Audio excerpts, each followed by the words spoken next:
Docteur Hachine, quels sont les traitements possibles pour les gens qui voudraient profiter justement des injectables? Les injectables, on peut diviser en deux groupes. Il y a une groupe où on traite les lignes dynamiques au visage. Ce sont des produits qui vont affaiblir le muscle, qui causent des lignes dynamiques. Ça veut dire, si on fait une grimace, puis il y a plein de pas de doigts qui sortent, ou mettons, s'il y a plein de lignes au front, on peut atténuer ces lignes-là avec certains modulateurs musculaires qu'on connaît sous le nom de, mettons, Botox ou Dysport. Le deuxième groupe, l'autre groupe, c'est pour remplir les tissus. On appelle ça des fillers. Il y a toute une gamme de compagnies qui peut offrir les fillers. Puis ça s'applique aux endroits où on aimerait gonfler les tissus.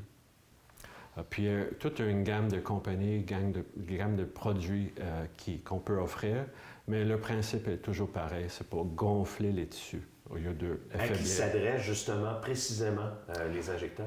Moi, je dirais que le Botox s'applique à une population qui est un petit peu plus jeune. Parce que les rides commencent un petit peu plus jeunes, on sourit, on a des expressions au visage. Donc, les rides dynamiques peuvent commencer très jeunes. Moi, je dirais vers l'âge de 35 ans. Pour les remplissages, le filler, ça dépend où on aimerait appliquer la technique. Par exemple, si on veut augmenter les lèvres, on peut être très jeune pour faire ça.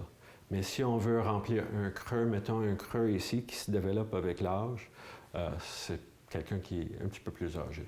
La question, donc, les gens qui doivent se poser très souvent, est-ce qu'on peut remplacer un facelift par les injectables? Absolument pas. Ce sont deux approches différentes qui traitent des affaires différentes, des problèmes différents. On ne peut pas remplacer un facelift qui monte le cou, les bijoux puis les pommettes avec une petite seringue. On ne peut pas.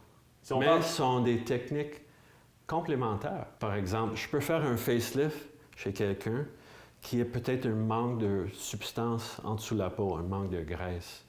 Donc, après le facelift, souvent, j'offre une technique pour remplir un petit peu plus les pommettes. Si on parle de fréquence des injectables, on doit penser à quoi exactement? Les produits comme le Botox durent environ 4 mois. Donc, c'est à répéter peut-être 3 fois par année. Les fillers durent environ 1 an. Donc, on répète, mettons, entre 9 mois jusqu'à 15 mois.